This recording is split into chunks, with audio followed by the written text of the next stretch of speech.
აქციის მონაწილეებმა დღეს რუსთაველის გამზირი რამდენიმე წუთით გადაკეტეს. მოხდა ფიზიკური დაპირისპირება დემონსტრანტებსა და პოლიციას შორის. საფინანსო კორპორაცია საქართველოს მიერ დაზარალებულები რუსთაველის გამზირზე შეიკრიბნენ და კიდევ ერთხელ მოითხოვეს დახმარება ხელისუფლებისგან. დააკავეს აქციის 4 მონაწილე, 2 ამ დროისთვის გათავისუფლებულია. პოლიციასა და საფინანსო კომპანიას საქართველოს დაზარალებულ მიანაბრეებს შორის ხელჩართული ჩხუბი მას შემდეგ დაიწყო, რაც აქციის მონაწილეებმა პარლამენტის წინ რუსთაველის გამზირის გადაკეთვა სცადეს. საპატრულო პოლიციამ 4 პირი, ამათგან 1 ქალბატონი დააკავა. არ ვცდილობდი ჩვენ გზის გადაკეთებას, საპატრულო პოლიციამ სპეციალურად გააკეთა აი ეს ქმედება, რაც ახლა მოხდა და პასუხისმგებლობას ვაკისრებთ საპატრულო პოლიციას.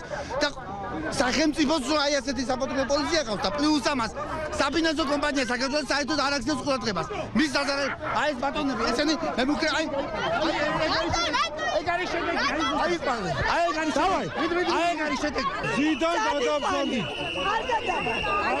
და ემოცილე პოლიციას გამომენ მოთქენ წამოვიყვანე ხალბატონო რა ბატონო რა მაგალი გამიში სახელმწიფო მოგბარა სახელმწიფო გურდია ის უთხრათ ხალხო მიგვიშველის გურდეს პოლიციასა და დაზარალებულებს შორის მომხდარი დაპირისპირების დროს აქციის 2 მონაწილე შეუძლოდ გახდა. ისინი სასწრაფო სამედიცინო დახმარების ბრიგადამ საავადმყოფოში გადაიყვანა.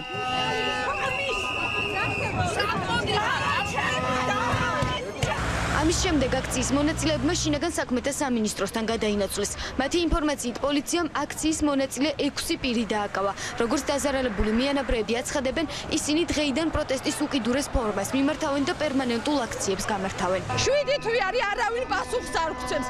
არავინ რა ჩვენი აი ხაღადება არავის არ ესმის და იძულებული გავხდით რომ გამოვსულიყავით ქუჩაში.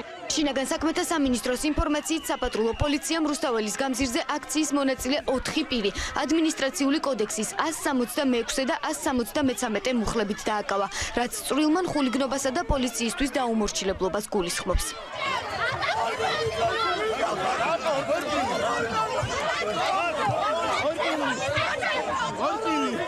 საფინანსო კომპანია საქართველო 2016 წლის სექტემბერში გაკოტრებულად გამოცხადდა და კომპანიის 2300 მიანაბრე საკუთარი თანხის გარეშე დარჩა.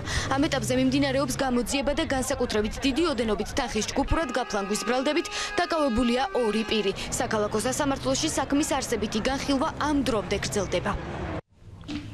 რა მოხდა კახეთში, სადაც ცეცხლის საწინააღმდეგო დანადგარიდან გასროლილი რაკეტა